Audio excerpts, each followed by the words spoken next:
तरह से उनकी ग्रोथ अगर हो रही है पोर्टफोलियो की, तो उससे काफ़ी अच्छा अगर ग्रोथ होता है, वो बेस्ट प्रोडक्ट्स वो हम लोग आपको बताएंगे। आपको देखना है, अगर जो चीज़ भी नहीं समझ में आई आप पूछिए, आपको पूरा टाइम दिया जाएगा, ठीक है ना। तो मोतीलाल ओसवाल से investment PMS and AIF team से मिस्टर आशीष अरोरा एंड सुब्रमण्यम जी आए हैं, वो आपको पूरा ब्रीफ करेंगे। Thank you.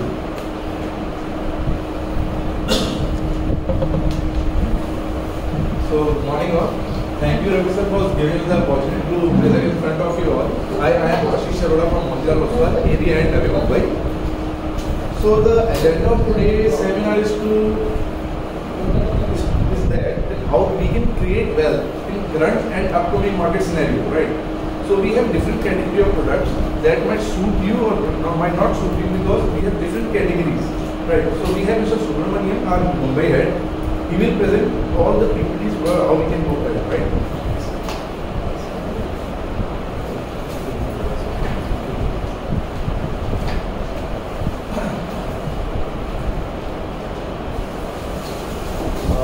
Good morning everyone, thank you so much आपके टाइम के लिए।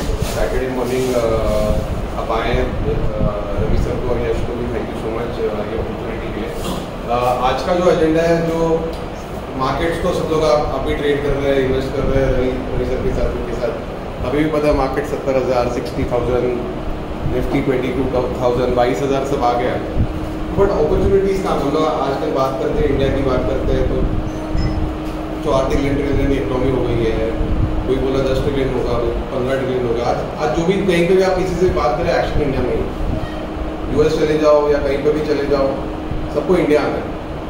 अभी ऐसे चीज़ों में आप कहीं भी कुछ भी हो जाए, इंडिया में काम तो होने वाला अच्छा खासा, बट इसी दौरान अगर हम लोग क्या अपने पास ऐसी अपॉर्चुनिटीज़ है जिसके हम लोग एडवांटेज ले सकते हैं, बिकॉज कहीं ना कहीं इस अगले 10 साल की बात करें, अगले दशक की बात करें, तो कहीं ना कहीं हम सब उस बताऊँ जो मेरा इंट्रोडक्शन सिंपल सा देता हूँ।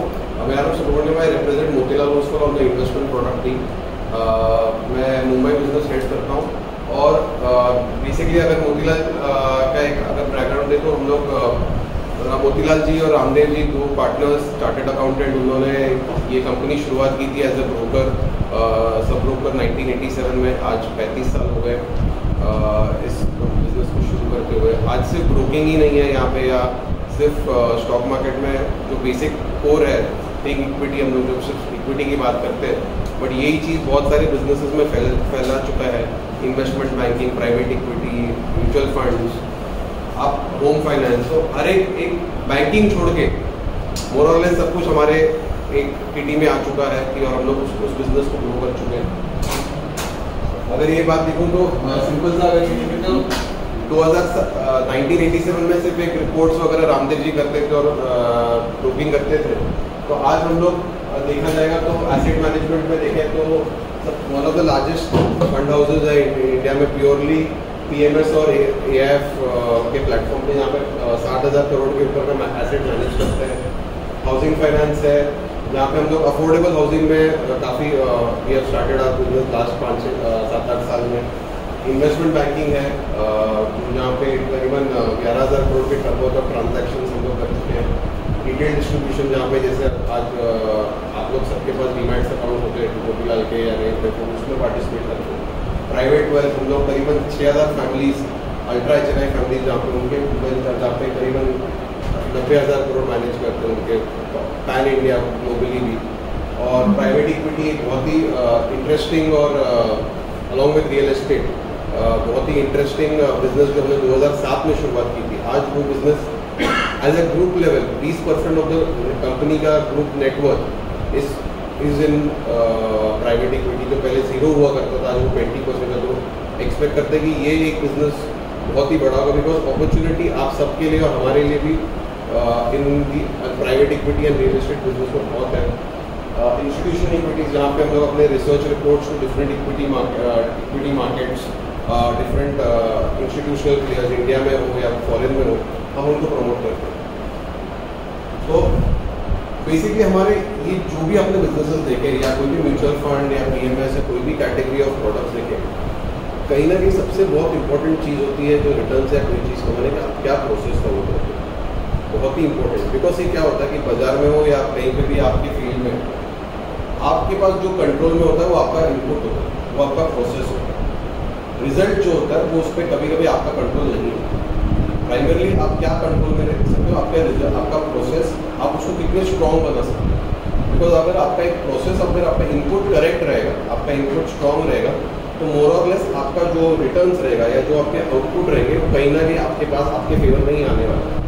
आज नहीं आएगा बट बाद में आएगा। But that is the beauty of anything. आप कहीं पे भी कोई स्पोर्ट्स ले लीजिए या कोई भी बिजनेस देख लीजिए, जब तक, या इंजीनियरिंग में देख लीजिए, कहीं पे आप जब तक आपके इनपुट्स करेक्ट नहीं रहेंगे तब तक आपके आउटपुट्स कभी भी करेक्ट नहीं रहेंगे। सो रामदेव जी जो इंडिया के वॉरेन बफे माने जाते हैं, उन्होंने वो वॉरेन बफे से जब भी मिले तो उनको उनके आइडिया समझे कि जब भी कैसे इस इन्वेस्टिंग बिजनेस को, या इन्वेस्टिंग जो लोगों को लगता था कि बहुत बड़ा रॉकेट साइंस है, बहुत कैसे समझे, उनको सभी समझ में आया कि बहुत ही सिंपल चीज़ है।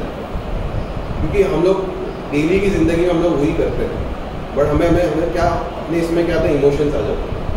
क्या मैं इमोशंस को साइड में रख के ऐसा कुछ प्रोसेस फॉलो कर सकता हूँ जिसमें ना कि जस्ट मेरा बट इवन मेरे इन्वेस्टर्स का वेल्थ बन सकते हैं ओवर लॉन्गर पीरियड में। तो अक्रॉस द बोर्ड हमने ये 4 पैरामीटर्स हमारे सारे फंड्स में होता है, QGLP। इसका मतलब ये होता है क्वालिटी, ग्रोथ, लॉन्जिटिविटी और प्राइस। जिसके साथ हम लोग ये फिलॉसफी से काम करते हैं कि जहाँ पे आपका कैपिटल प्रिजर्व रहे, because at the end of the day जब तक आपका मुद्दल, आपका कैपिटल प्रिजर्व नहीं रहेगा, स्पेशली इन इन्वेस्टिंग बिजनेस, आप रिस्क टू रिवॉर्ड रेशियो में आप वो फेवर में नहीं रहेगा। तो कैपिटल प्रिजर्वेशन और कैपिटल अप्रिसिएशन बहुत ही इंपॉर्टेंट है, वेरी सिंपल फंडा है इन टर्म्स ऑफ इन्वेस्टिंग की बिजनेस में। तो हम लोग क्या करते हैं कि जब भी कैपिटल प्रिजर्व आप कैसे करोगे, सिंपल है कि आप एक क्वालिटी बिजनेस में पार्टिसिपेट करो। आप अगर कोलगेट में, रिलायंस में या TCS में, बजाज में, कोई भी आप बिजनेस, इन्फोसिस में, आप क्या देखेंगे सबसे पहली बात कि वो बिजनेस क्या कर रहा है, उसका प्रमोटर क्या कर रहा है, वो मैनेजमेंट सही है कि वो प्रोडक्ट सही है, क्या है उसका बिजनेस, कितना चल रहा है। That is basic quality of the business. क्या वो प्रमोटर्स के और वो इंटरनल क्वालिटी सही है, तब जाके आप क्वालिटी के ऊपर फोकस करो। और जहाँ पे जिसका अर्निंग्स के साथ, मतलब जो रिटर्न ऑन इक्विटी, मतलब अगर वो 100 रुपये बिजनेस में डाल रहा है, क्या वो 15 रुपये, 18 रुपये साल के आखिर में कमा रहा है, basic business.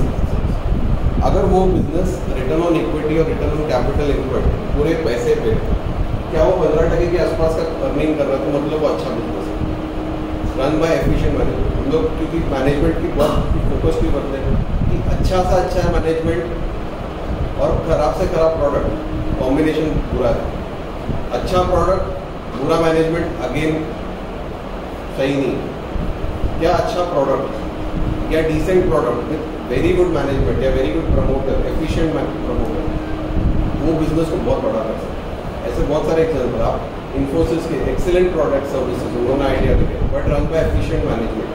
Weather Nandan Nilekani ji हो या नारायण मूर्ति जी हो, you look at the business that is flourishing. You look at Bajaj businesses, Bajaj के बिजनेस आप देखिए, आप पीडीलाइट देख लीजिए या आप एशियन पेंट्स देख लीजिए, दानी फैमिली। एशियन पेंट्स आज के तारीख में भी आप देखोगे लास्ट 2010 से 2014, 2024, 23 तक 13 साल में हर साल एक नया 52 वीक हाई मांगा। वो क्यों? पैसे कम, ग्रोथ स्लो है, but every year the profit of stock price moves to a new 52 week high. इसका मतलब क्या कि जो बिजनेस भी है और जो प्रमोटर रन कर रहे हैं वो एफिशिएंटली रन कर रहे हैं, समय के साथ अपने आप को चेंज भी कर। जिसका वो आता है स्किन इन द गेम। मतलब प्रमोटर जितना आप एक बिजनेस शुरू करें, आप बोलते हो कि मेरे पास 100% स्टेक है, बट आप जब किसी और को दे देते हो, आपको धीरे धीरे करके कम करके 10% पे लेके आ जाते हो। मतलब 90% बाहर है, 10% अंदर है। इसका मतलब क्या हुआ, आपका खुद का इंटरेस्ट इन द बिजनेस कम हो गया, आप कहीं ना कहीं प्रोफेशनली मैनेजमेंट चले जाते हैं।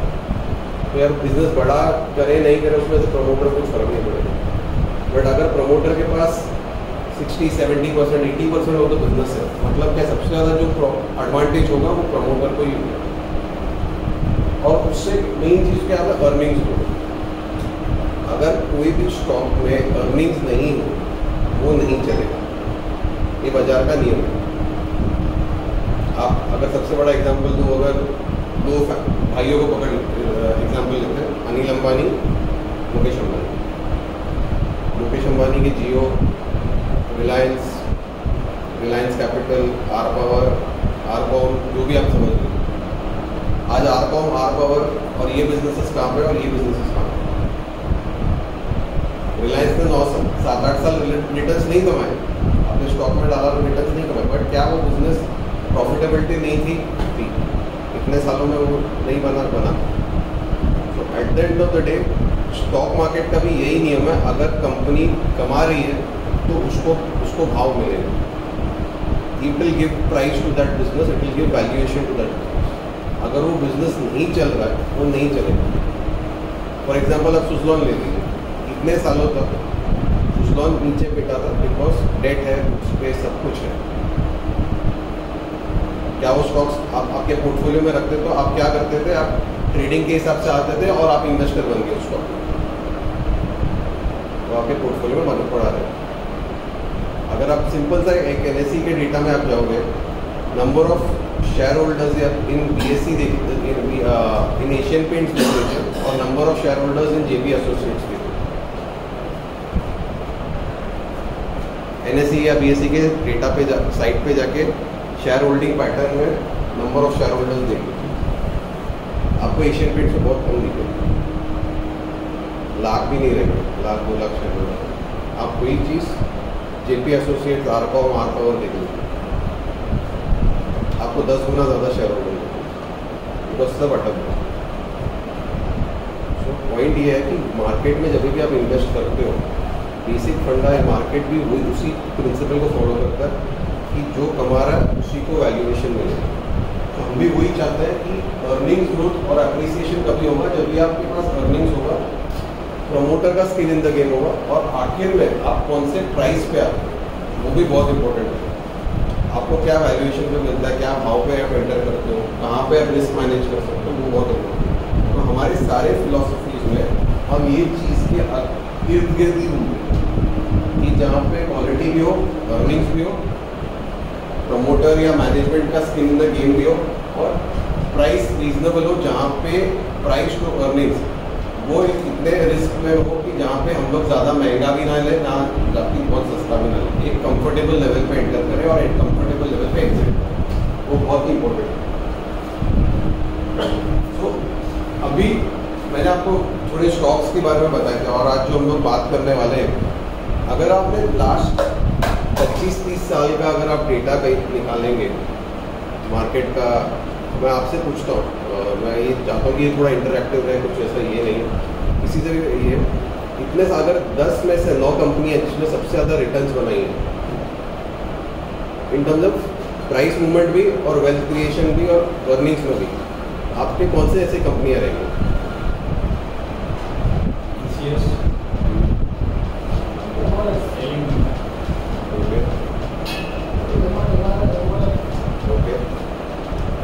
Anything else?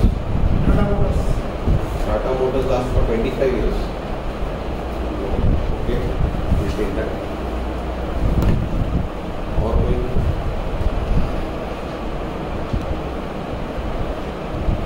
Reliance, Infosys, Pidilite, Bajaj Groups.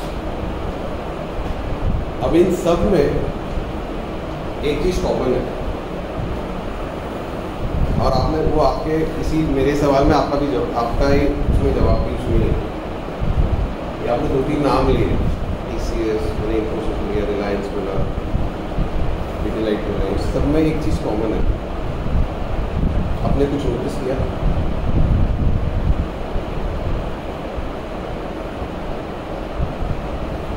कोई भी PSU स्टॉक नहीं, SBI has not created the largest wealth in the last 25 years. Consistent and largest wealth in the last 25 years. Tax का 100 crore minimum होगा, तो it is a profitable growth driven business. मेरा criteria भी है कि मैं वो ग्रोथ देखूँ, मुझे लॉस मेकिंग बिजनेस में पैसे नहीं डालूँ। उसके बाद मैं देखूँगा क्या ये quality of business minimum ROCE of 15%, मतलब वहाँ से 150 से 170, मतलब आप क्या बाजार में कितने लिस्टेड कंपनीज हैं NSE BSE अगर आप देखेंगे? Around 5,000, 5,000 6,000 7,000 बिजनेसेस हैं। चलो 5,000 बिजनेस पकड़ते हैं, बेस नंबर पकड़ते हैं।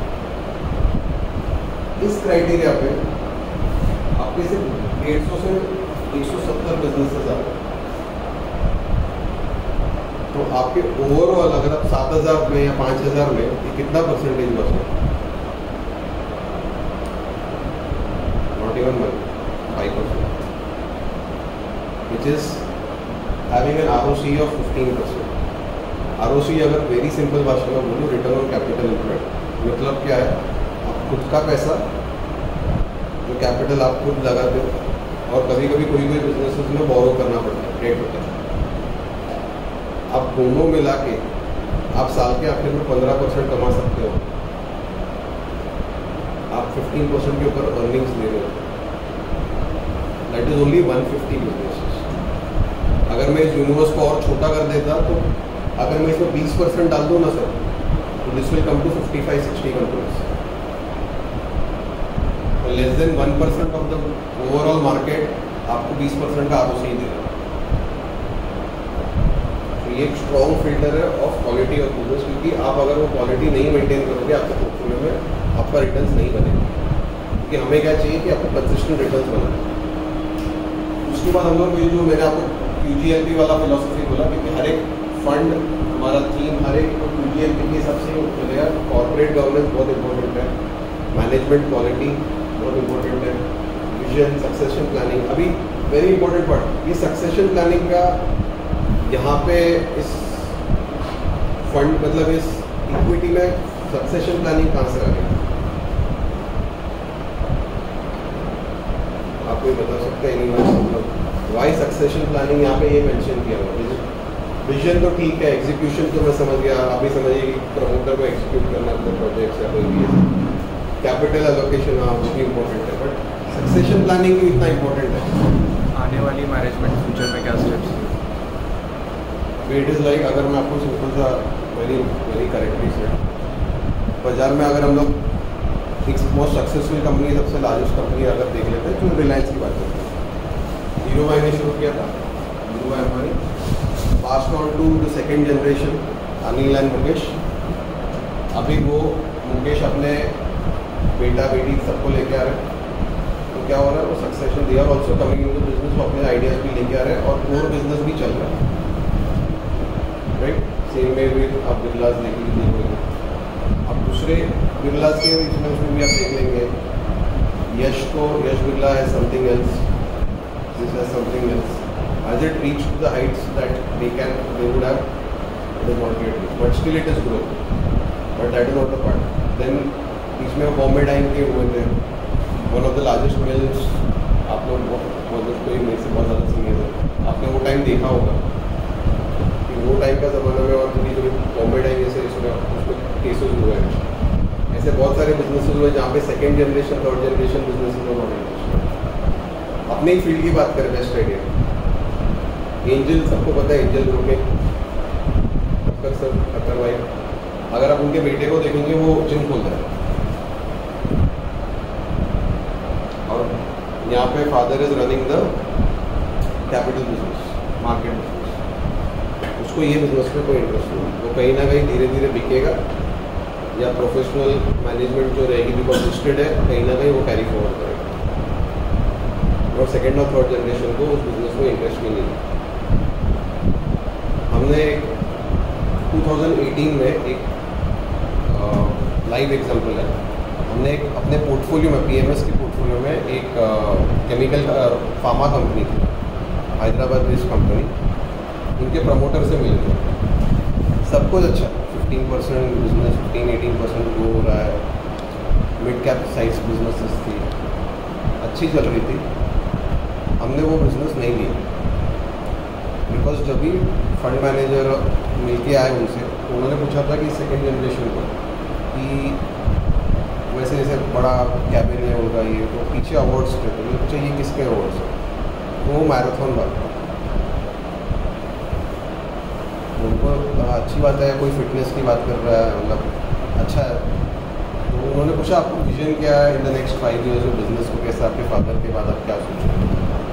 तो बोला कि मेरे को ये बिजनेस में उतना इंटरेस्ट नहीं है, अभी my most of 2 years 3 years and then I start my own. उनको मैराथन में ऐसा बिजनेस कराना कि विच विल ग्लोबली भी वन ऑफ द पायनियर्स या सबसे leading Marathon company in the world.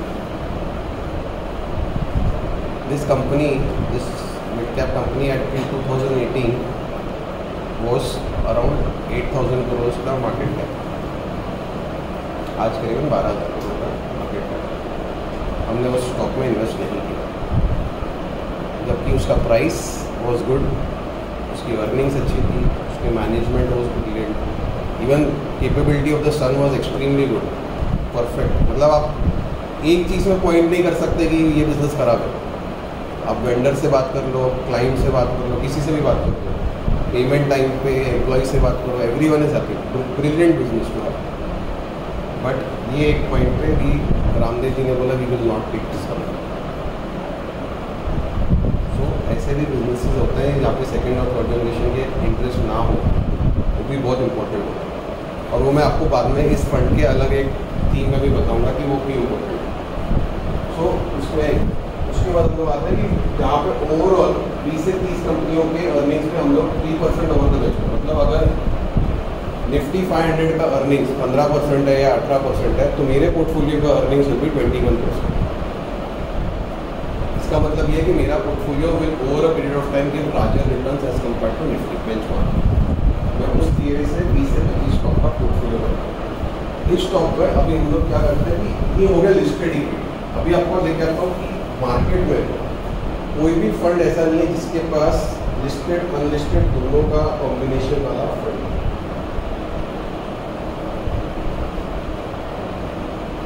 ये हो गया लिस्टेड इक्विटी, हम आते हैं अनलिस्टेड। आज हम लोग सब लोग प्राइवेट इक्विटी अनलिस्टेड सब लोग होते हैं, NSE के शेयर खरीदना है या किसी को फार्म इजी लेना है, किसी को HDB लेना है, किसी को टाटा टेक्नोलॉजीज, जो भी IPO आने के पहले टाटा टेक्नोलॉजीज की बात हो रही थी, सब अनलिस्टेड प्राइवेट इक्विटी आज सब समझ रहे हैं। बट मैं आपको अगर पूछना चाहता हूँ कि प्राइवेट अनलिस्टेड में IPO के पहले आप पैसा डालोगे, IPO में पैसा डालोगे, आप कितना कमा सकते हैं? बिकॉज ऑफ मेजॉरिटी यहाँ पे IPO में इन्वेस्ट करने के बाद अब आज लिस्टिंग के दिन आप निकल जाओगे, 10 में से 8 कंपनी में आप निकल जाओगे, एक आध दो रहेगी जो आपने आप रखोगे चलो मैं थोड़ा टाइम रुकूंगा, बट 8 कंपनियों में तो आप निकल जाओगे। तो बाई डिफॉल्ट हम लोग लिस्टिंग के गेन के लिए लेते हैं। आप कितना कमाओगे?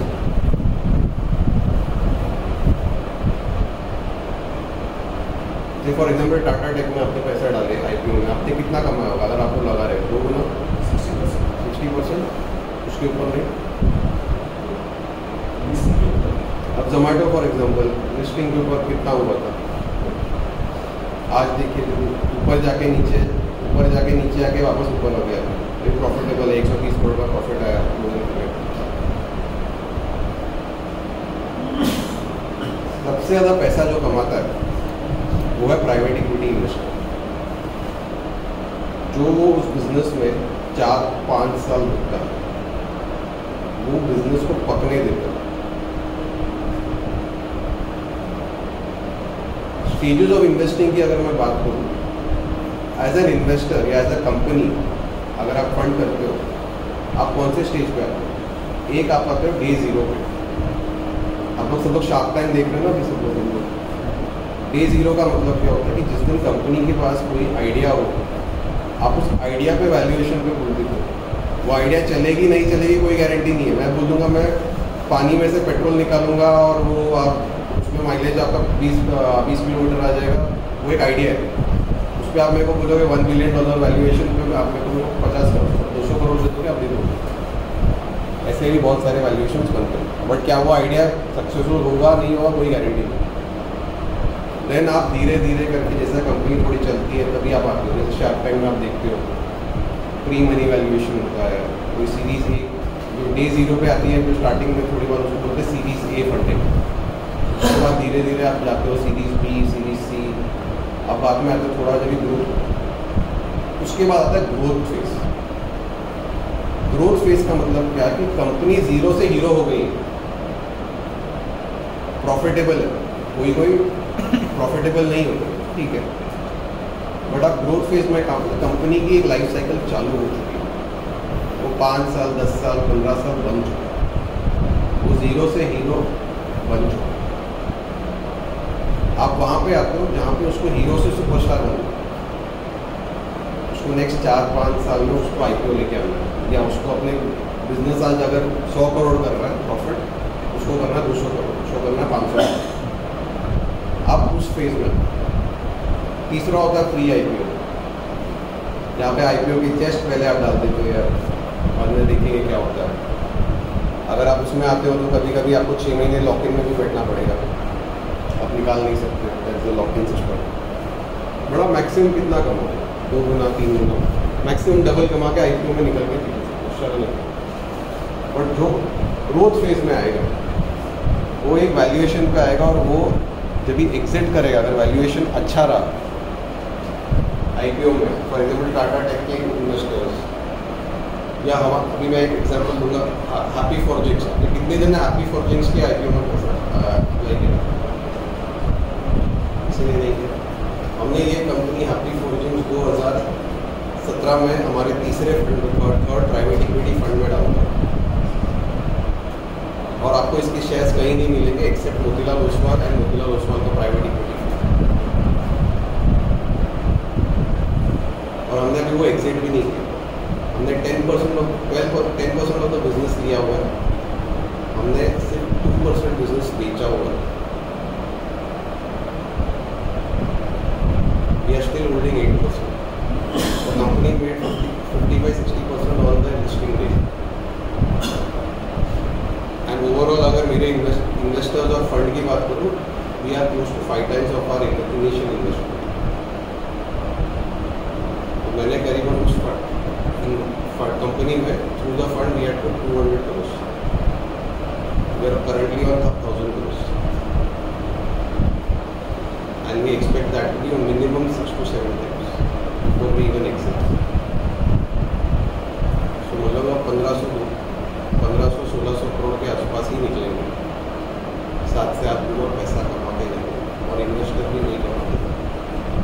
जबकि कोई प्री IPO के बाद जब लिस्टिंग होता है, आप उसमें बैठोगे टाइम।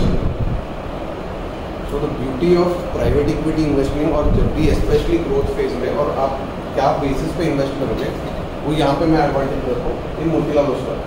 हमने ये बिजनेस 2007 में शुरुआत की थी, which is headed by mister Vishal Joshi. उन्होंने रामदेव जी को, हम लोग के साथ 2024 में बैठे हुए, 2007 में भी वही डिस्कशन हुआ था कि आप PMS वगैरह लॉन्च कर रहे हो, बोल रहे हो कि इंडिया आज 1 ट्रिलियन की 2 ट्रिलियन 3 ट्रिलियन होने वाली है। बाजार में करीबन 1000 कंपनियाँ हुआ करती थी तभी। ऐसे बिजनेसेस बहुत सारे जो होने वाले, जिसको पैसे की ज़रूरत पड़ने वाली है, जिसको ग्रोथ कैपिटल की ज़रूरत है, क्या हम ऐसे बिजनेस में पार्टिसिपेट क्यों नहीं कर सकते? तो वो आइडिया वहाँ से चला, और आज की तारीख में करीबन हमारे सिर्फ प्राइवेट इक्विटी MOP हमने करीबन 8,500 करोड़ मैनेज करके अक्रॉस 4 फंड्स, जिसमें 26% का IRR बना हुआ है। फर्स्ट फंड में हमने 6.5 गुना पैसा बनाया। हमने 500 करोड़ रेस किए थे, 500 करोड़ मैनेज किए थे 2007 में। We made on an average 6.5 times. Clients made on an average 5.5 times post fees and expenses. 5.5 गुना पैसा। इसमें आता है एक करके। अभी इस फंड में हम लोग क्या करने वाला है कि 30% ऑफ द पोर्टफोलियो या 40% जो आपने लिस्टेड इक्विटी देखा, मैं 3 से 4 स्टॉक मेरे प्राइवेट इक्विटी में से यहाँ पे लेके आऊँगा, जो ऑलरेडी मेरी फंड चला रहे हैं, जो देख रहे हैं, हम लोग में उसमें से इन्वेस्ट करते हैं। तो इसमें एडवांटेज क्या मिलने वाला है कि ये ऐसे स्टॉक्स रहेंगे जो ऑलरेडी हमें पता है, जो ऑलरेडी परफॉर्मिंग है, जो ऑलरेडी एक लेवल पे पहुंच चुकी है।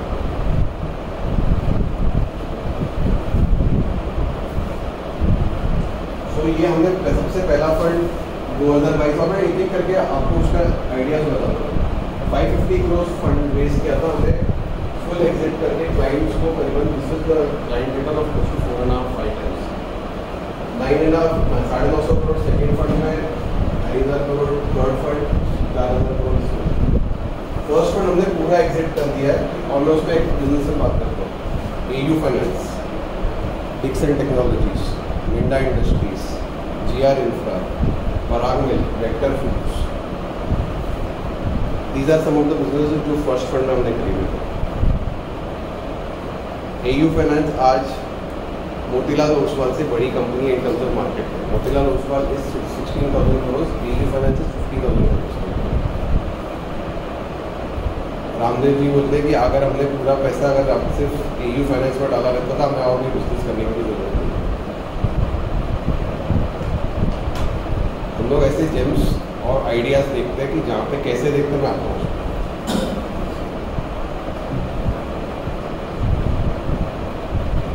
इसमें वो स्लाइड नहीं है but I show that slide अलग से।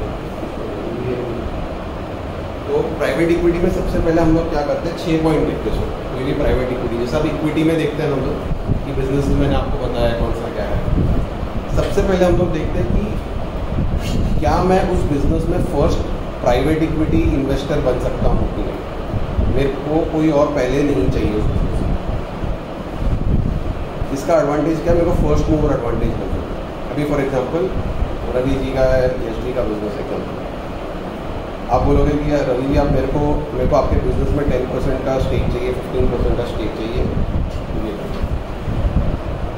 अगर कोई पहले से बैठा रहेगा तो वो ऑलरेडी एक कोई वैल्यूएशन पे आया रहेगा, आपको उसके वैल्यूएशन के ऊपर देना पड़ेगा।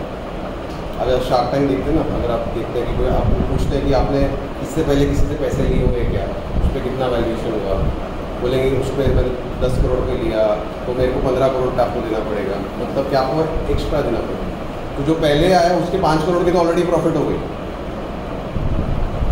तो हम लोग क्या चाहते हैं, हम लोग वो नहीं चाहते। तो हमें चाहिए कि first private equity player, we need to be the first private equity player in that business. इसका एडवांटेज हमें आगे मिलता है।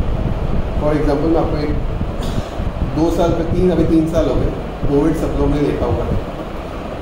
हमारे तीसरे फंड में हमने एक बिजनेस में पैसा डाले थे, उसका नाम था मॉल बायो डायग्नोस्टिक्स। आप लोग जानते हो बिजनेस में, आपने सुना हुआ मॉल बायो डायग्नोस्टिक्स करती क्या है। ये गोवा बेस्ड कंपनी है, स्टार्टेड बाय 5 साइंटिस्ट।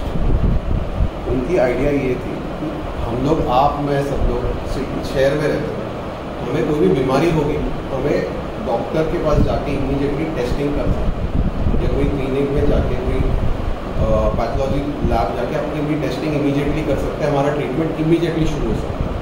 क्या तकलीफ है क्या है वो हमें पता चलता है। बट अब सेमी अर्बन मतलब टायर 3 टायर 4 सिटीज़ या जहाँ पे रूरल सिटीज़ में चले जाएँ, वहाँ पे लैब्स की वहाँ पे कमी है। अगर किसी को कुछ बीमारी है, जब तक वो शहर पहुँचे तब तक कथा पूरी हो जाए, क्योंकि वो ट्रीटमेंट का एक एडवांटेज।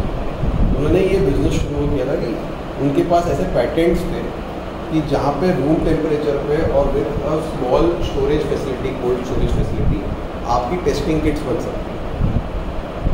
और ये ओवरऑल प्रॉफिटेबल, अगर आप देखोगे 10, 15, 20, 25 करोड़ का प्रॉफिट कमा रही थी, उतनी बड़ी कंपनी नहीं है, बट इसका कॉन्सेप्ट बहुत बढ़िया।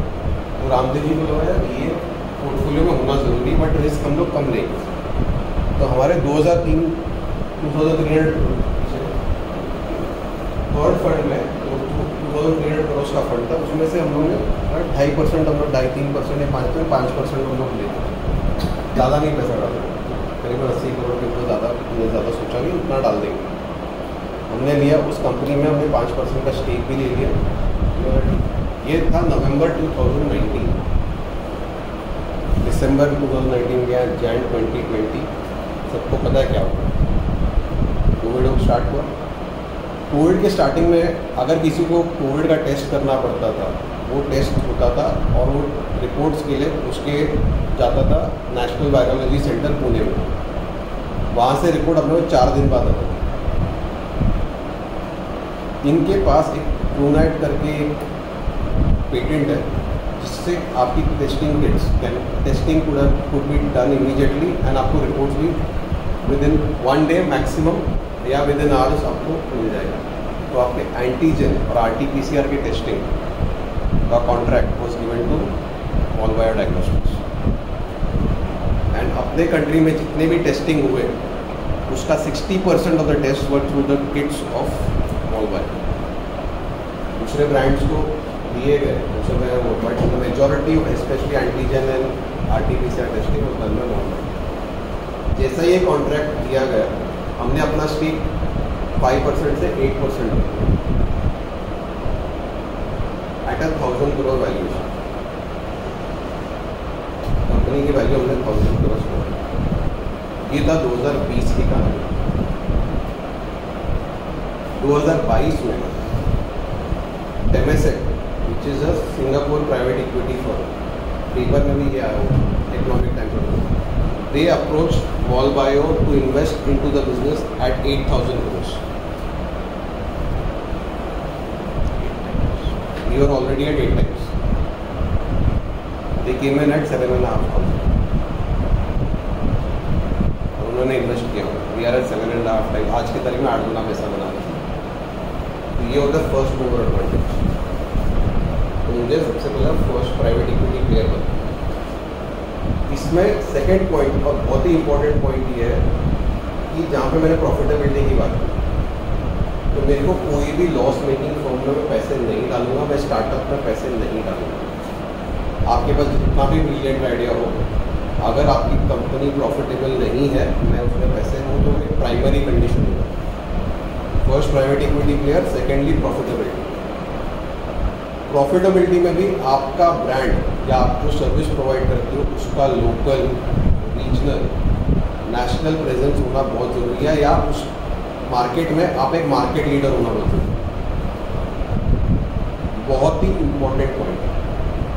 आप में से कितने, हम लोग सब लोग आटा रेडीमेड खाते, मेजॉरिटी आशीर्वाद आटा या बाकी कुछ पिल्स नहीं करते, चक्की पीस के आप लोग थोड़ा पहले जैसा नहीं करते, राइट। आप में से कितने जन को गणेश ग्रेन्स पता है? कोई कैलकाटा से है इधर, ईस्ट में से फैमिली गए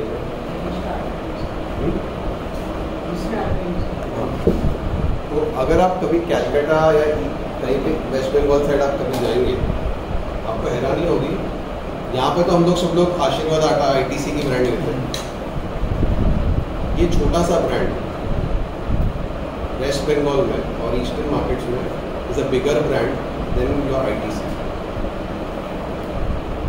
आईटीसी आशीर्वाद, आईटीसी जो हम लोग अपने पोर्टफोलियो में स्टॉक्स ट्रेड हमने सबने किया हुआ है, बहुत बड़ी कंपनी है और एक छोटी सी कंपनी, और इसका मार्केट शेयर ऑर्गेनाइज्ड मार्केट में आईटीसी आशीर्वाद आटा या पिल्सबेरी से 5 गुना ज़्यादा। गणेश ग्रेन्स और करता क्या, और अगर आप जब पहली बार उस कंपनी में इन्वेस्ट करने गए, जितनी ये ऑफिस है ना, या एक और ऑफिस आप देख लीजिए, क्योंकि वो ऑफिस रहेगी जिनमें मैन्युफैक्चरिंग भी करते हैं, पैकेजिंग भी करते हैं, डिलीवरी भी करते हैं, एंड वो एक जायंट के साथ, एक हाथी के साथ टक्कर में, और तो हाथी तो मतलब ऐसा मेरा रास्ता। That is the importance of having a local brand.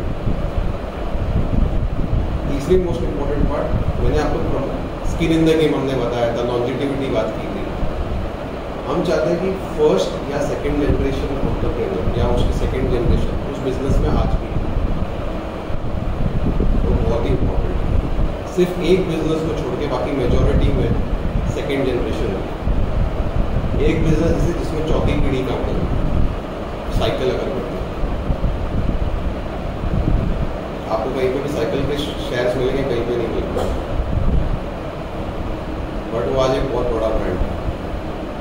1000 crore का टर्नओवर करता है, 250-300 करोड़ का प्रॉफिट कमाता है, 100 करोड़ वो अमिताभ बच्चन को देता है, उसकी अलग ब्रांड है। आज चौथी जनरेशन में पीढ़ी है जो सिर्फ पूजा स्पेस में नहीं, अगरबत्ती पे नहीं करती है, आपको अलग अलग इस पर उन्होंने चालू किया। अगर आप गिफ्टिंग या कोई स्टेशनरी शॉप चले जाए, आयरिस करके ब्रांड है, जहाँ पे आपको डिफ्यूज़र्स और जो आजकल देते हैं गिफ्ट्स में जो सेंट्स आते हैं वो देते हैं। It's a big brand. अभी इन्होंने क्या किया हुआ, उनको ये चीज़ में एक्सपांड करना और जगह पे उनके पास पेटेंट्स है परफ्यूम्स के, उन्होंने दूसरे ब्रांड्स को दिए, जिसमें उनको रॉयल्टी मिली। एक अगरबत्ती की तीली पे एक पैकेट में 10 होती है, 20 एक अगरबत्ती की तकरीबन 40% का मार्जिन है एक किलो। ये पूरा इंडस्ट्री अनऑर्गेनाइज है। ऑर्गेनाइज में सिर्फ 2 बड़े प्लेयर है, ITC मंगलदीप और Cycle agarbatti, and it's a bigger brand than ITC। तो हम लोग ऐसे बिजनेसेस में पार्ट लेते हैं जहाँ पे 3rd जनरेशन भी हो चुका है। 4th मोस्ट इम्पॉर्टेंट पॉइंट जो मैंने आपको लोकल, रीजनल, नेशनल प्लेयर, वो एक बहुत ही इंपॉर्टेंट, बिकॉज हम लोग क्या करते थे, कंपनी प्रॉफिटेबल है। आप अगर आपके कंपनी प्रॉफिटेबल है और मैं आके बोलूँ मैं आपकी कंपनी के शेयर्स लेना चाहता हूँ, आप बोले क्यों, मैं क्यों बेचूँ, तू मुझे क्या देने वाला है ऐसा कि भाई जिससे तू मेरे को लेगा और मैं मेरे बिजनेस यहाँ से और बढ़ेगा। तो हम लोग क्या करते हैं, मेरे को उसको धंधा सिखाना नहीं है, वो धंधा अच्छा कर रहा है इसीलिए मैं उसके साथ कर रहा हूँ। What I want to do, मैं उस बिजनेस को कैसे, आज वो हीरो है मैं उसको सुपरस्टार कैसे बनाऊँ, that is my journey to take. अगर आपने साइकिल की बात करूँ, अगर आपने 2018 से 2020-22 के बीच में आपने कोई भी क्रिकेट मैच देखे रहेंगे इंडिया में, आउट नॉट आउट का जब भी आता था साइकिल का एक लोगो आता था इंडिया के मैचेस में। तो that is the marketing that we need.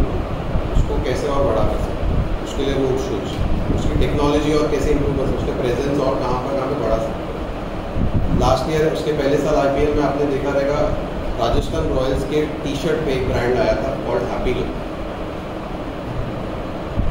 हैप्पीलो is a dry fruit brand based out of Bangalore, बढ़िया कंपनी है ड्राई फ्रूट्स, उसको एक मार्केटिंग उसका।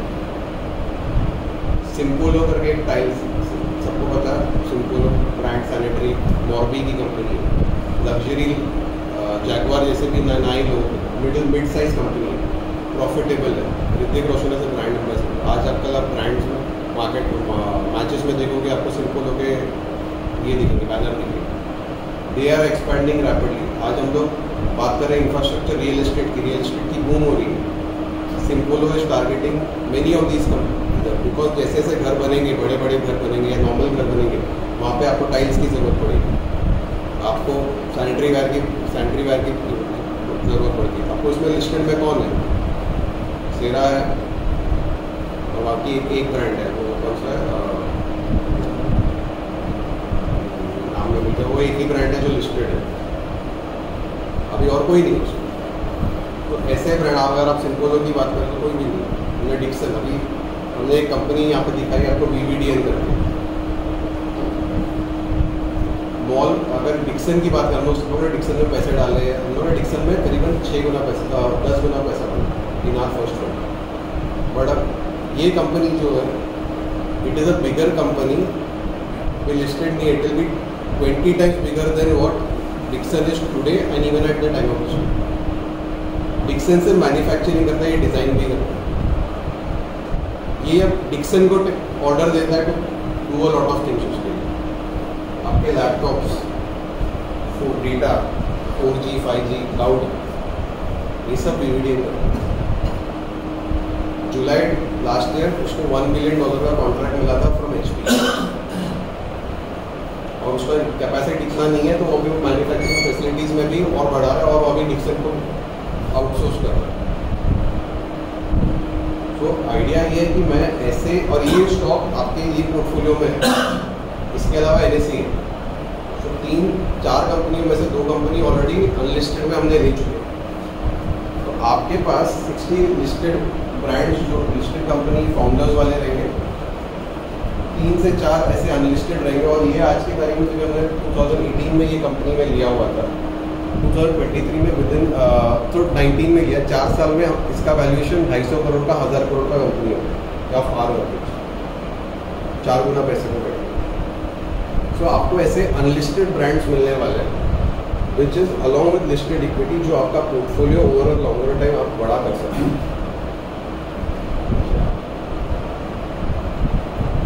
ये है ये पोर्टफोलियो आज की तारीख में।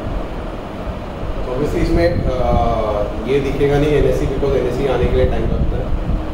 सो अगर आप BVDN दिखेंगे, मैन्युफैक्चरिंग, और आइडिया ये है कि मैं सिर्फ मेरे 4 सेक्टर्स जो अनलिस्टेड में की बात करता हूँ, मैं सिर्फ 4 सेक्टर्स में पैसे डालता हूँ, कंज्यूमर, फाइनेंशियल्स, मैन्युफैक्चरिंग और लाइफ साइंसेज। इसके अलावा मैं कंपनी में नहीं डालता। टेक्नोलॉजी भी उसी में डालूंगा जिसकी वजह से कोई डिसरप्शन ना हो या वो बिजनेस बंद ना हो। आप मैन्युफैक्चरिंग देख लो, कंज्यूमर देख लो, या financial services, life sciences, technology आने से ये कंपनियां बंद नहीं होगी, ये कंपनियां बढ़ेंगी। फाइनेंशियल सर्विसेज में पहले बैंक्स में कुछ आपको बैंक में जाके सब ट्रांजैक्शन करना पड़ता है। आज आप ट्रांजैक्शन अपने मोबाइल पे कर सकते हो, ATM में जाके पैसे कर सकते हो, आपको बैंक जाने की ज़रूरत भी नहीं पड़ती। आप सौदा पहले यहाँ पे आके टर्मिनल पे आके मारते थे, आज आप घर बैठे बैठे सौदा मारते हो। अनलेस अनटिल आपको आपकी डेटा में नेटवर्क नहीं है या आपको प्रॉब्लम है, तब जाके आप रवि सर को फ़ोन करते हो या सौदा मारते हो। तो आप आपके मोबाइल में टेक्नोलॉजी है।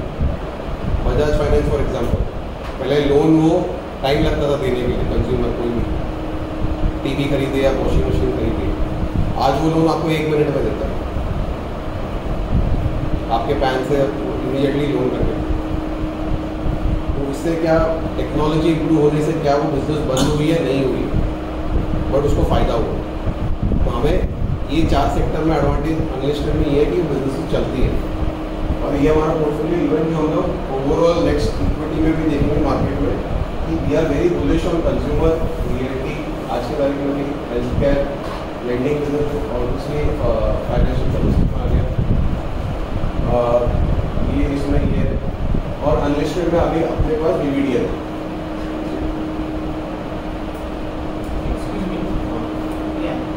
ATM का जो आपने लिखा है 3.8%, तो अभी still you are in there? We are holding 3.8, but we will the moment it comes to 2%, हम लोग क्या करते हैं ऊपर में, हाँ मैंने आपको ये नहीं बताया, पूरे पोर्टफोलियो में how do we manage risk. मैं पेटीएम के सवाल पे आता हूँ। उसमें 9% the moment of stock reaches, हम लोग क्या करते हैं 20-30 स्टॉक्स का पोर्टफोलियो बनाते हैं, ईच को इक्वल वेटेज देते हैं। मतलब ऐसा नहीं कोई 10% रहेगा, कोई 5% रहेगा, इक्वल वेटेज रहेगा।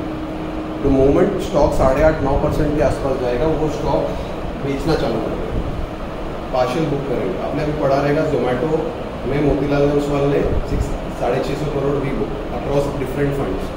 वो ये रीज़न था बिकॉज हमसे बाइंग प्राइस से जो आना था, we not exited Zomato, but हमें वो टाइम पे ये लगा कि we should book profits at certain level, because एक पर्टिकुलर स्टॉक पे ओवर रिलायंस नहीं होना चाहिए, ओवर डिपेंडेंसी नहीं करना चाहिए, छोड़ देना चाहिए, इमोशंस की ज़रूरत नहीं है। तो मोमेंट 8-9% के आसपास चला जाता है, रीच। सेम में नीचे में 2% से ज़्यादा मैं कोई स्टॉक में होल्ड नहीं करूँगा अनलेस क्योंकि 2% मिनिमम आप जैसे यहाँ पे देखेंगे ग्रामर 2%, कहीं पे भी आपको मैग्नेस भी सिर्फ 1% because you started buying right, धीरे धीरे करके बाइंग करो। तो कहीं ना जिसको बेच रहा हूँ वही अभी अपडेटेड पोर्टफोलियो, तो आपको नेक्स्ट मंथ के जब ये आएगा this will be close to 1.5%। तो हम लोग क्या करते हैं, जहाँ पे प्रॉफिट बुक करते हैं वहाँ से धीरे धीरे करके बाइंग करके नया स्टॉक जो आता है we start buying it and then उसको 2.5-3% के हिसाब से हम लोग अपना पोर्टफोलियो बनाते। अभी फॉर एग्जाम्पल जैसे जोमेटो फॉर या पेटीएम फॉर एग्जाम्पल, पेटीएम की स्टॉक नीचे आए ऑल ऑफ अ सडन ये इसमें अभी what the fund management team Ramdev ji, Naveen ji और प्रतीक अग्रवाल के तो fund managers and investment committee, वो सबसे पहले क्या देखेंगे, क्या ये इनहेरेंट स्टॉक की कोई तकलीफ है कि नहीं। सबसे पहली बात ये एक गवर्नमेंट की रेगुलेटरी डिसीजन है, अभी इस डिसीजन में कितना फर्क पड़ने वाला है to the stock over a longer period of time. Immediate basis पे रिएक्शन करके बेचना इज नॉट गुड ऑल्सो, क्योंकि अभी तक वो डिसीजन आया नहीं है from RBI whether they will approve it और whether they will not approve it. एक क्लैरिटी मिलने के बाद decision will be come in to future because we are already in profits. तो होगा ये कि हम लोग अगर निकलते हैं अभी तो प्रॉफिट में निकलेंगे बट कम प्रॉफिट करके, but the moment it comes to 2% you will have to exit, that is the system. So आज की तारीख में अगर वो 3.5 का है, मेरे को उसको अगर मेरे को लग रहा है अगर डिसीजन जो आएगा या जो फॉलो अप कर रहे हैं अगर वो डिसीजन इन फेवर है या हमें लगता है कि ये आगे जाके इम्पैक्ट नहीं करने वाला है, we will hold on to it या उसको कम करके रखेंगे। हमने वैसे भी पोर्टफोलियो में 3% ही रखा हुआ है आज के तारीख। तो ओवरऑल अगर मैं इसको आज निकाल दूँ तो 3% लॉस हो जाएगा, वो ठीक है, बट मेरे बाकी पोर्टफोलियोज में I would have to take that loss because वो एक रेगुलेटरी चेंजेस में हुआ। बट अगर वो नहीं है, अगर वो लंबे टाइम के लिए I will book profits and I move. मेरे को जितना कमाना था शायद उतना नहीं कमाऊँगा, बट मैं कम कमा के निकल जाऊँगा। That is the point. But अभी to be very clear, Paytm पे होल्ड है, we are not exiting as of now. But शायद ये अगर मैं एक हफ्ता 10 दिन के बाद हम लोग मिले तो शायद एक और क्लैरिटी मिले कि तब तक क्या, बिकॉज कल एक न्यूज़ आया था कि उन लोग नज़दीक है to give approvals for their Paytm banks के लिए उन लोग कैरी फॉरवर्ड करने के लिए। तो दैट वाज दिस न्यूज़, तो मनी कंट्रोल पे भी आया। बट आगे क्या होगा नहीं होगा वो आपको और मेरे को भी पता नहीं है। So we will have to wait and watch कि पोर्टफोलियो में अगर आपके पास है तो अगर आप प्रॉफिट कमा रहे हो तो it's your decision, but we are currently holding on to it. तो इसमें आप देखेंगे तो लार्ज कैप भी सिर्फ 13% है, 34% मिड कैप है, स्मॉल कैप हम लोगों ने 51% आज की तारीख में इसमें रखा हुआ जो ग्रोइंग कंपनीज है। ये हमने फंड 2023 में शुरुआत की थी। फंड का और ये करीबन 400 करोड़ हमने इसमें रेस किया हुआ है। This is 31 January, so fund is given close to 13% return, जिसमें कि पूरा पोर्टफोलियो अभी तक हुआ नहीं है, कंसिडरिंग अनलिस्टेड अभी आना बाकी है। इसमें मार्केट से 9.5% दिया हुआ है, जहाँ पे अल्फा 4% का हमारे पास ऑलरेडी बना हुआ है। तो अगर आप देखेंगे फ्रॉम 6 मंथ या सिर्फ इंसेप्शन अगर आप देखेंगे क्या ये कैश फ्लो की बात कर रहे हो, 6 मंथ देखेंगे तो we are making return of close to 30% return on the fund. यहाँ की बेंचमार्क है 15.5%। तो इसका एडवांटेज ये है बिकॉज डिविडेंड भी उसका वैल्यूएशन हर अनलिस्टेड का जो वैल्यूएशन होता है वो 6 महीने, तो वो वैल्यूएशन जब भी मिलता है तो बढ़ता है वो, तो आपके पोर्टफोलियो में वो एक डबल जंप मिल जाता है। अगर 1000 करोड़ की वैल्यूएशन है, अगले साल वो 1100 करोड़ या 1200 करोड़ 10-12% आपको एडिशनल जंप मिलता है in the portfolio itself, but वो आपको दिखता है साल में एक बार या 2 बार, जब भी वैल्यूएशन 6 मंथली कंपनी और फंड करती है, जो प्राइवेट इक्विटी फंड होती है। तो ये हमारे फंड मैनेजर्स है Abhishek Anand just move in to this fund, अभी नए फंड मैनेजर है, बट उनको मैनेज साथ में करना वैभव अग्रवाल। अगर बेसिक बोलो तो ही इज रामदेव जी सन। तो अगर सेकेंड जनरेशन की बात करो तो मोतीलाल ओसवाल में भी लॉन्ग टर्म प्लानिंग की है। तो Vaibhav was in to other businesses and then he moved into our fund, and last 2 साल से is managing different PMS and AIF fund. Vaibhav Agarwal is the fund manager in this. इसके अलावा इसमें जो investment committee में है उसकी इसमें प्रेजेंटेशन में हम लोग नहीं मेंशन करते हैं, और there are 3 important people over here. Ramdev Agrawal, Naveen Agrawal who is the CEO of Motilal Oswal AMC, and Prateek Agrawal. Prateek Agrawal ASK से ज्वाइन की, जिन्होंने एक्चुअली इंडिया में फाउंडर टीम चालू किया था इन 2010। वो चीफ इन्वेस्टमेंट ऑफिसर है, उनका सिर्फ यही क्राइटेरिया है कि फंड का परफॉर्मेंस कंसिस्टेंट रहे और कौन से बेस्ट स्टॉक्स आइडियाज़ बने रहे। तो ये टीम जो दिग्गज है, और नवीन जी जो मोतीलाल ओसवाल के सबसे पुराने एम्प्लॉई हैं, और टेक्निकली आज के बिजनेस में आज मोतीलाल में 8.5% का उनका खुद का स्टेक है। तो आप देख सकते हैं technically is a third promoter, Motilal ji, Ramdev ji और नवीन जी। नवीन जी इसमें ये है, तो ये तीनों जन फंड को ओवरसी करते हैं अलॉन्ग विद वैभव। तो फंड मैनेजर ये है वैभव और Abhishek, and you will have the 3 main people of fund management who look at कि फंड में क्या हो रहा है, क्या नहीं हो रहा है, परफॉर्मेंसेस कैसे हो रहा है, क्या हो रहा है। ये एक 7 साल का फंड है, तो ये कैटेगरी 3 ऑल्टरनेट इन्वेस्टमेंट फंड है। जैसा आप म्यूचुअल फंड और PMS हम लोग बात करते हैं, वैसे ये कैटेगरी फंड है जिसको 2 साल का एक्सटेंशन कर सकते हैं। इसमें minimum investment start AIF 1 crore रुपए से शुरुआत होती है ये फंड की, और जहाँ पे आप इसमें 2 तरीके से, आप टेक्निकली 3 तरीके से आ सकते हो। इधर आप पूरा 1 करोड़ रुपये डालिए या आप 50% अभी डालिए, और जैसे जैसे फंड मैनेजर बुलाए नेक्स्ट 5-6 महीने में आपका पैसा आएगा, या आप 20% का इक्वल SIP कर सकते हैं। ये बाजार में सबसे इम्पोर्टेंट है कि आप स्टैगर्ड बेसिस में आए। तो मेरा सजेशन ये है कि अगर आप इस फंड में इन्वेस्ट करना चाहते हैं तो 20% के SIP रूप में आए। तो ये होगा कि आप फेब से आ रहे हैं, सबके नेक्स्ट 5 महीने में आपका पैसा डिप्लॉय हो रहा है, तब तक इलेक्शन भी हो जाएगा, रिजल्ट्स भी आएगा, जो उथल पुथल होना सब कुछ होगा, बट आपका पैसा एक साथ नहीं जाएगा। ये यूनिट फॉर्म में होगा जैसे आपका म्यूचुअल फंड्स होता है। तो म्यूचुअल फंड में जैसे आपको यूनिट्स मिलते हैं वैसे ही इसके भी यूनिट्स मिलते हैं, आपको स्टेटमेंट्स मिलेंगे एवरी मंथ, जैसा आप ये रहता है। म्यूचुअल फंड में। सेकेंडली इसकी टैक्सेशन की मैं बात करूँगा। म्यूचुअल फंड या स्टॉक मार्केट में हम लोग जो भी इन्वेस्टमेंट करते हैं, टैक्स अपने को भरना पड़ता है 10% लॉन्ग टर्म, 15% शॉर्ट टर्म, या अगर हम लोग FNO करते हैं तो 30% लगता है। मोटा मोटी अगर हम लोग इन्वेस्टिंग की बात करें तो अपना 10-15% बात करें तो मोटा मोटी अपने पास 12.5 से 13% लगता है कि STT है सब टैक्स में लगे। कैटेगरी 3 है आज के तारीख में एक ऐसा इंस्ट्रूमेंट है जिसमें इनकम टैक्स रूल बोलता है कि जो भी टैक्सेशन होगा वो फंड लेवल पे होगा। मतलब क्या है कि जो फंड है वो टैक्स भरेगा आपके बिहाफ, और आपको जो हर साल आप स्टेटमेंट और कोई ये दिया जाता है, आपको क्या कहते हैं टैक्स लेटर दिया जाता है जो आपको फाइल करना है, और आप जब भी फाइल करोगे, आप जब भी डालोगे कैटेगरी 3 है वो टैक्सेशन 0 दिखाएगा। इसका मतलब ये है कि अगर आपने 1 करोड़ रुपए डाले 7 साल बाद आपको समझो 2.5 करोड़ रुपए है, 3 करोड़ रुपए है, वो 3 करोड़ रुपए पे आपको ऑलरेडी टैक्स लग चुका है, आपको 1 और रुपए का टैक्स भरने की कोई ज़रूरत नहीं है। So it is net of taxes, tax free नहीं बट नेट ऑफ टैक्सेस है। आपको वापस टैक्स भरने की ज़रूरत है, आपको फाइल करना है बट आपको टैक्स भरने की ज़रूरत नहीं है। जैसे कि PPF में एग्जाम्पल, PPF में या प्रोविडेंट जब भी हम लोग पैसे निकालते हैं तो PPF का रिटर्न जो होता है वो टैक्स फ्री होता है, बट इसमें टैक्स फंड भरता है और टैक्स भर के आपके पास आता है। It is net of taxes, आपको डबल टैक्सेशन की ज़रूरत नहीं है। सेकेंडली ये फीस और ये स्ट्रक्चर है, 3 साल का मिनिमम लॉकिंग पीरियड है। सो आपके लिए सबसे बड़ा एडवांटेज इस यूनिक फंड में मैं इसमें से ये ऐड करूँगा यहाँ पे इज़ कि पोर्टफोलियो में आपको कहीं भी कोई भी पोर्टफोलियो यहाँ पे कहीं नहीं मिलेगा, मतलब मार्केट में, जिसमें आपके पास इक्विटी भी हो और प्राइवेट इक्विटी भी हो।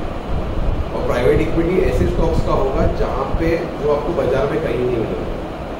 सो अगर आप ओवरऑल रिटर्न वाइज अगर आप एक्सपेक्ट करेंगे, आप बोलेंगे यार सब तो ठीक है बट कितना मिलेगा, तो एंड ऑफ द डे आप रिटर्न्स कमाने के लिए देखना चाहते हैं। अगर मेरा लिस्टेड इक्विटी पोर्टफोलियो बाजार 15% कमा रहा है और मैं 18% के आसपास कर रहा हूँ, माई PMS माई प्राइवेट इक्विटी आज के तारीख में आज तक 25% दिया हुआ है, तो मोटा मोटी 20 से 22% का रिटर्न चुकना चाहिए। Over a 7-year period you are making not less than 3 times your money. क्योंकि अगर आप 15%, आप 20%, अगर 15% देते हो 5 साल में पैसा डबल होगा। अगर आप 20% करते हो तो 4 साल में पैसा डबल होगा। बेसिक अगर आप कंपाउंड CAGR देखते हो और 22% के हिसाब से देखो 9.3 पैसा बना है। और ये अल्फा क्यों आता है? Is because of the private equity. जो लिस्टेड इक्विटी बाजार जितना है उतना देगा और उससे बढ़ा देगा। बाजार अगर इतने सालों में 15 दिया, हमारा टारगेट ये because we are keeping a high quality portfolio जो 18 से 19% कमाए, 18 एटलीस्ट 3% अबाउ द बेंचमार्क कमाए बिकॉज अर्निंग्स के हिसाब से। तो अगर पोर्टफोलियो उतना कमाए, वी शुड ऑल्सो बेंचमार्क उतना है तो हमें इतना कमाना है, और अनलिस्टेड में से अपना पोर्टफोलियो ज़्यादा बढ़ेगा। तो दिस इज द पोर्टफोलियो। कोई सवाल एनीथिंग जो होगा अभी जी?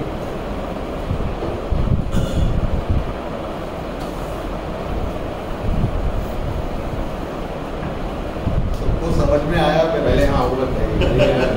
क्योंकि क्या होता है कि ये टेक्निकल लैंग्वेज है, टेक्निकल लैंग्वेज है ना, सब लोगों को ये ग्राफ है ना, ये सब चीज़ जो परसेंटेज वाइज ग्रोथ हो रहा है, ये सब इतना लोग अभी देखते नहीं, न्यूज़पेपर पढ़ा, अपना न्यूज़ देखा, समझ में आई जो अच्छी चीज़ नई चीज़ भूल गए, ठीक है ना। अभी ये इनका जो पूरा जो फॉर्म है ना, ये कंपनी की डीप रिसर्च करते हैं, डीप रिसर्च करते हैं, ऐसा रिसर्च करते हैं कि वो डेटा बाहर भी नहीं जाता। ये चीज़ आपको R&D करने की जरूरत ही नहीं है। आपको सिर्फ ये सोचना है कि अगर मेरे पास पैसा FD में पड़ा है, आइडल है वो, आज FD है ना, अभी थोड़ा टाइम में और भी आने वाला टाइम है, गवर्नमेंट देखेगी क्या क्या कर रही है और FD का रेट और नीचे जाएगा और फंड बाहर आएगा। ये जो लोगों का FD में लगा हुआ है ना, ये पुराना फंडा सब बंद होने वाला है। ये अभी FD का जो इंटरेस्ट ही है ना खत्म हो जाएगा। अभी मैं कमिट नहीं कर रहा हूँ, आने वाला टाइम सब लोग देखेंगे। जब अभी थोड़ा कम हुआ तो इतना म्यूचुअल फंड में पैसा आएगा, अब और थोड़ा कम होएगा और पैसा निकलेगा बाहर। कल का शायद मैंने व्हाट्सएप ग्रुप में मैसेज भी भेजा था 1-2 दिन पहले कि बैंक परेशान हो रही है, मैं बैंक को भी पैसा नहीं रह रहा है मेरे पास, सब म्यूचुअल फंड में जा रहा है। तो एक टाइम अभी इनका जो प्रोडक्ट है प्राइवेट इक्विटी वाला, ये बहुत लोगों को नहीं मालूम है, ये खाली HNI कैटेगरी के लोगों को मालूम है। जो HNI कैटेगरी है, जिनके पास बहुत करोड़ों में पैसा पड़ा है, उनको यूटिलाइज करना, उनको मालूम नहीं, उन लोग बिजनेस ढूंढते हैं। अभी समझो हमारे बाजू में ही एक बिजनेस चल रहा है जो मॉन्टिनीज का या मैकडोनल्ड का या वगैरह वगैरह बहुत सारे अच्छे ब्रांड, हम लोग रोज देखते हैं उसको, बहुत क्राउड है, बहुत अच्छा बिजनेस हो रहा है ना, लेकिन उसका कभी फ़ायदा नहीं उठा सकते, ठीक है ना। वहाँ पे जाके खाएंगे 50-100 फ़ायदा नहीं उठा सकते। तो ये फर्म का यही चीज़ है कि ये जो बिजनेस सर्वे करते हैं और जिन बहुत सारे लोगों को मालूम भी नहीं है कि ये बिजनेस क्या प्रोडक्ट बेच रहा है, क्या ग्रोथ कर रहा है, और मैं इसका पार्टनर बन सकता हूँ कि नहीं लीगली। इलीगल नहीं, वो क्या पहले होता था ना कि मैंने चलो 2 लाख रुपया दे दिया, है कि नहीं, 2-5-10 लाख दे दिए, मेरा हिस्सा मुझे इतना शेयरिंग कर देना, प्रॉफिट आया तो इतना दे देना। ये सब पूरा काम लीगली होएगा, है कि नहीं। तो आपको ये चीज़ समझना है कि अगर आपका इंटरेस्ट डेवलप होता है 2 दिन में, 5 दिन में, 10 दिन में, या आपके किसी रिलेटिव का फंड है, आपको पता है कि चलो इनको ये चीज़ का नॉलेज दे सकते हैं, है कि नहीं, तो वो अपना फंड को यूटिलाइज करे सही तरीके पे, सही जगह पे। और आपको कुछ करना ही नहीं है, आपको जो ईमेल्स आते हैं, मीटिंग्स होती हैं कि जहाँ पे इन्वेस्ट किया है उनके CEO वगैरह सब लोग आएंगे, मिलेंगे जुलेंगे, आप लोगों से बातचीत करेंगे कि आगे फ्यूचर ग्रोथ क्या है, ठीक है ना। खाली आपको ये डिसीजन लेना है कि मेरा आइडल पड़ा हुआ पैसा वो सही तरीके पे, सही जगह पे, कहाँ पे इन्वेस्ट करें। समझ में आ रहा है थोड़ा थोड़ा। क्या होता है कि आदमी का टाइम चला जाता है, पैसा रखा हुआ वैसे ही बना, ग्रोथ नहीं होता। अगर आप सही जगह पे उसको लगाएंगे तो उसका ग्रोथ हो जाएगा, है कि नहीं। अभी म्यूचुअल फंड पे बहुत लोगों का विश्वास है, बराबर है। बैंकों का पैसा, LIC का पैसा, इंश्योरेंस का पैसा सब कहाँ जा रहा है, मार्केट। लेकिन ये जो फर्म है ये मार्केट में जो भी पैसा लगाते हैं, मार्केट में भी लगाते हैं, जहाँ पे म्यूचुअल फंड बड़ी बड़ी अच्छी कंपनियों में, और ऐसे हिडन जेम्स हैं, हिडन जेम्स, जो ऐसी कंपनी है जहाँ पे किसी दूसरे लोगों को इतना जानकारी नहीं है। तो आप लोग विचार कीजिए, टाइम लीजिए, और अपना मेहनत की कमाई हुआ जो पैसा है बैंक में FD में पड़ा है, मैं टारगेट कर रहा हूँ खाली FD वाला, उसको वहाँ से वो फंड को यूटिलाइज करके उसको काम पे लगाइए। जो आइडल पड़ा है, कुछ नहीं दे रहा रिटर्न, 4, 5, 6, 7, 8, 10% जो मिल रहा है, कुछ नहीं, ठीक है। अभी थोड़ा सा आप लोग जो पूछना है या कोई डाउट्स है ना, रिस्क वगैरह, वो भी पूछ सकते हैं। फिर उसके बाद में थोड़ा सा हम लोग साथ मिल के भोजन करेंगे, है कि नहीं, और फिर हम लोग अपने अपने घर जाएंगे, ठीक है। थोड़ा सा परेशानी हुआ, मतलब टाइम थोड़ा आगे पीछे। क्या होता है कि लोग सुबह सुबह निकल पाते हैं, टाइमिंग अभी मैं समझ गया, 1 घंटा पहले वो लोग, तो फिर धीरे धीरे धीरे लोग आएंगे वो आगे पीछे हो ही जाता है, sorry for that. Minimum 1 CR है,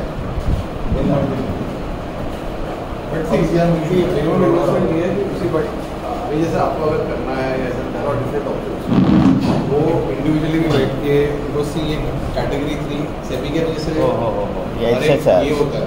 आप म्यूचुअल फंड में 500 रुपये से शुरू कीजिए, 5,000 से कीजिए, जो भी आपको करना है। PMS होता है 50 लाख से शुरू होता है, AIF 1 करोड़ से शुरू होता है। तो धीरे धीरे पहले PMS 25 लाख का हुआ, 5 लाख का हुआ, आज 50 लाख का